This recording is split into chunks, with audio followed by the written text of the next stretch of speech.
Dans cette vidéo, je t'explique comment calculer une limite quand x tend vers plus ou moins l'infini. Cette vidéo s'inscrit dans le cadre d'un cours de maths en 5e transition, 4 heures de maths par semaine.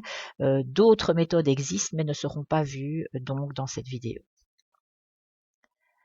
Le calcul de limite quand x tend vers plus ou moins l'infini est étroitement lié avec la notion d'asymptote horizontale.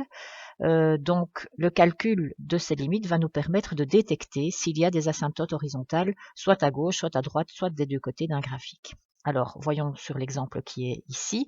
Vous avez une fonction. Si on regarde ce que vaut la limite quand x tend vers moins l'infini, donc c'est-à-dire tout à fait à gauche du dessin, on voit que au fur et à mesure qu'on va vers la gauche, la fonction se rapproche de plus en plus de la hauteur 3. On notera que la limite quand x tend vers moins l'infini est égale à 3. Cela permet de dire qu'il y a une asymptote horizontale qui a comme équation y égale 3, mais cette asymptote est valable à gauche du dessin. À droite, on ne sait pas encore, on va aller voir. Alors, qu'est-ce qui se passe quand x tend vers plus l'infini? Quand x tend vers plus l'infini, je vais aller voir ce qui se passe à droite.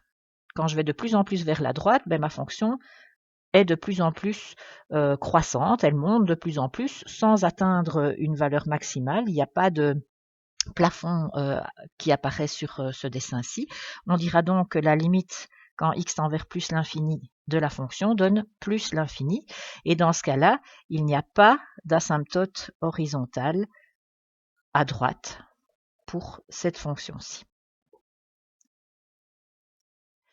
On voit donc qu'il est important de connaître la limite quand x tend vers plus ou moins l'infini pour savoir le comportement de la fonction quand on va de plus en plus vers la gauche ou de plus en plus vers la droite. Est-ce que je me rapproche d'une hauteur bien définie qui serait alors la hauteur de l'asymptote horizontale?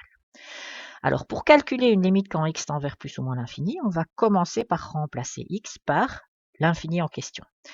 Alors certains cas ne posent pas de difficulté pour savoir ce que donne la limite. Si j'obtiens plus l'infini, un nombre très très grand plus un nombre très très grand, ça donne un nombre très très grand, donc plus l'infini. Même raisonnement pour moins l'infini, ça donne moins l'infini. Si j'ai un nombre divisé par l'infini, qu'est-ce que ça donne? Donc un nombre divisé par un nombre très très grand. Je vais prendre par exemple 3 divisé par 1 avec 9 zéros derrière. C'est pas très très grand, c'est grand, mais ça pourrait être encore plus grand. Mais on voit déjà que ça, 3 sur 1 milliard, ça fait 3 milliardièmes, c'est-à-dire 0,0000, et finalement à la fin on met un 3. Donc on voit que c'est très petit. Et si je divisais par un nombre encore plus grand, avec encore plus de zéros, eh bien j'aurai un nombre encore plus petit comme résultat. Donc en fait, qu'est-ce qu'on voit? On se rapproche de plus en plus de 0. Quand on obtiendra un nombre divisé par l'infini, on pourra dire que la limite donne 0. Alors pour les multiplications maintenant, les multiplications avec l'infini, ça donne de toute façon un nombre infiniment grand ou petit. Son signe va dépendre en fait de la règle des signes habituels pour les multiplications. Plus l'infini fois plus l'infini donne plus l'infini. Moins l'infini fois moins l'infini donne plus l'infini, et moins l'infini fois plus l'infini donne moins l'infini. Alors par contre, dans la dernière colonne, on voit qu'il y a des cas d'indétermination qui, eux, vont devoir être réglés autrement. Parce que plus l'infini, moins l'infini, on ne sait pas ce que ça donne. J'ai un nombre qui va être très grand, auquel on va soustraire un autre nombre très grand, mais très grand, ça veut dire quoi? 1 milliard moins 50 milliards, c'est pas la même chose que 1 milliard moins 1 million. Pourtant, c'est des nombres très grands, et ici, on a l'impression que c'est grand, mais ça peut être encore beaucoup, beaucoup plus grand que ça comme valeur. Donc, toutes ces situations qui sont ici, on ne va pas pouvoir les régler directement. On appelle ça des cas d'indétermination. Donc, comment est-ce qu'on va pouvoir donner la limite quand on a plus l'infini, moins l'infini, ou moins l'infini plus l'infini, ou l'infini divisé par l'infini, ou 0 fois l'infini? Eh bien, c'est ce qu'on va voir dans la slide suivante. Dans le cadre de ce cours, on ne va devoir résoudre que des situations où une même règle générale peut toujours s'appliquer. Cette règle dit, dans l'expression dont vous cherchez la limite, prenez le plus haut degré de chacun des facteurs qui composent l'expression, simplifiez l'expression ainsi obtenue, et puis seulement remplacer le x par l'infini pour conclure ce que vaut la limite. On arrivera obligatoirement par cette méthode-là dans une situation qui concerne les deux premières colonnes de la slide précédente où on peut donner la réponse finale.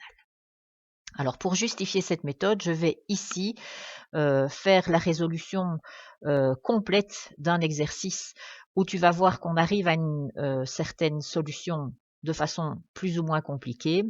Mais si on utilise la méthode qui est encadrée là au-dessus, on va voir que la réponse est beaucoup plus rapide. Et donc, une fois que j'aurai démontré ceci, c'est pas une démonstration, c'est juste un exemple, mais une fois que j'aurai fait cet exemple-là, tu pourras utiliser la méthode encadrée sans te poser plus de questions. Alors, la limite quand x tend vers moins l'infini de moins 2x cube moins x carré plus 1, on remplace le x par moins l'infini. Voilà ce que ça donne. Je vais évaluer ce que ça donne. Donc, moins l'infini au cube, moins l'infini fois moins l'infini, ça donne moins l'infini. Moins l'infini au carré, ça donne plus l'infini. Et le plus 1, il est négligeable. Faire un plus 1 à la fin d'un calcul où on est en train de faire des additions, des soustractions avec des nombres infinis, ça ne va pas changer grand-chose au niveau du résultat final. Alors, moins 2 fois moins l'infini, ça donne un nombre positif, et 2 fois l'infini, c'est l'infini. Et moins plus l'infini, ça donne moins l'infini. J'ai donc un cas d'indétermination. Comment lever cette indétermination? Eh bien, une astuce mathématique bien connue des mathématiciens leur fait mettre en évidence le x de plus haut degré. Donc, dans ce cas-ci, le x cube. C'est bizarre de faire ça. D'habitude, c'est pas le x de plus haut degré qu'on met en évidence, mais le x commun dans chacun des termes de l'expression. Mais donc, en faisant ça, ça va nous arranger parce que ce qui reste dans la parenthèse, c'est moins 2, moins 1 sur x, plus 1 sur x cube. Effectivement, si je refais la distribution, je retrouve bien moins 2x cube, moins x carré, plus 1. L'avantage d'avoir fait ça, c'est que maintenant, quand je calcule la limite quand x va vers moins l'infini de chacun des morceaux qui est dans la parenthèse, eh bien celui-ci, ça va me donner 1 sur l'infini, 1 sur moins l'infini. Et 1 sur moins l'infini, on a vu que ça donne 0. 1 sur un nombre genre 1 milliard, moins 1 milliard. Donc ça donne 1 sur 0. Même chose pour 1 sur x cube. Quand x va vers moins l'infini, ça fait 1 sur moins l'infini au cube, donc moins l'infini. Donc, ça donne aussi 0. Donc, ça veut dire que quand x tend vers moins l'infini, l'intérieur, enfin la valeur vers laquelle tend cette partie-là du calcul, c'est en fait moins 2, moins 0 plus 0, c'est-à-dire moins 2. Donc, la limite que je suis en train de chercher correspond à la limite quand x tend vers moins l'infini de x cube, ça donnera moins l'infini au cube, fois moins 2 moins 0 plus 0, c'est-à-dire moins 2 à la limite. Donc finalement, on obtient moins l'infini au cube, ça fait moins l'infini, fois moins 2, ce qui donne plus l'infini. Quand x tend vers moins l'infini, cette expression voit sa valeur qui tend vers plus l'infini. Alors, on aurait pu aller beaucoup plus vite en utilisant la méthode qui est annoncée dans le cadre. En effet, si dans l'expression je me limite à prendre le terme de plus haut degré et que je cherche la limite correspondante, eh bien, il ne me reste plus qu'à calculer la limite quand x tend vers moins l'infini de moins 2x cube, ce qui donne moins 2 fois moins l'infini au cube, ce qui redonne bien plus l'infini. C'est beaucoup plus rapide et dorénavant, c'est comme ça qu'on le fera. Alors, voyons ce que ça donne pour deux limites particulières. La technique rapide, on va l'utiliser directement, me dit de garder uniquement les termes de plus haut degré.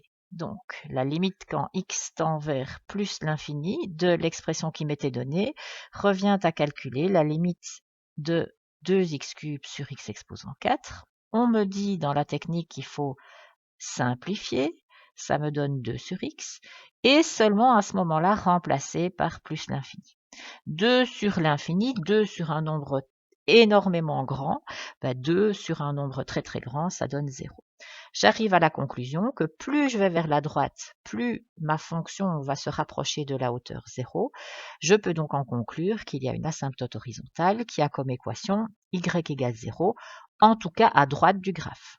Pour le reste, je ne sais pas. Voyons ce que ça donne pour l'autre expression. De nouveau, je vais garder uniquement les termes de plus haut degré, donc moins 2x exposant 4 pour le dessus de la fraction et 6x pour le dessous. Je simplifie.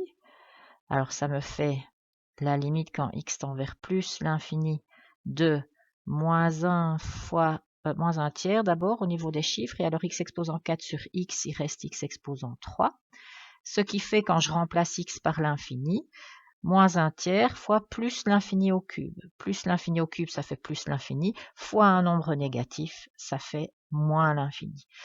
Donc, plus je vais vers la droite, et plus la fonction se rapproche de la hauteur moins l'infini.